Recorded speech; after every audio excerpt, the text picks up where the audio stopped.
কলকাতার পরে দুর্গাপুর শিলিগুড়িতেও মেট্রো। দুর্গাপুর, আসানসোল, শিলিগুড়ি, জলপাইগুড়ি মেট্রোর জন্য জমি সমীক্ষার কাজ শুরু হচ্ছে বলেই জানালেন অর্থমন্ত্রী।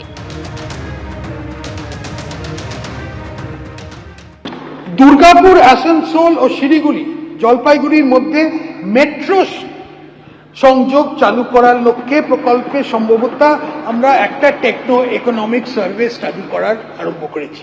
আমাদের আজকে যে বাজেট পাস করেছে খুবই আনন্দ, খুবই ভালো লাগলো শুনে যে হ্যাঁ বাজেটে পাস হয়েছে। আর বাইরে বাইরে আমরা যাই তো খুবই যাতায়াত অসুবিধা হয়, এই দুর্গাপুর থেকে মেট্রো চালু করার যেটা শুনলাম সেটা খুবই আমরা আনন্দিত। এটা তো সুবিধাও আছে, কম পয়সা তো হবে আর খুব ভালো লাগলো। এটা আমরা ভাবিনি যে কখনো হবে, এটা রাজ্য সরকার চালু করেছে, আমরা খুবই ধন্যবাদ।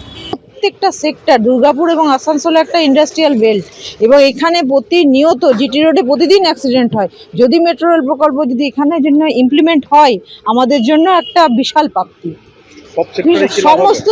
সমস্ত সেক্টরে এই যে রোড অ্যাক্সিডেন্ট, আজকে ম্যাক্সিমাম জিটি রোডে অ্যাক্সিডেন্ট এবং সেটা মৃত্যু পর্যন্ত ঘটছে, সেটা তো এড়ানো যাবে।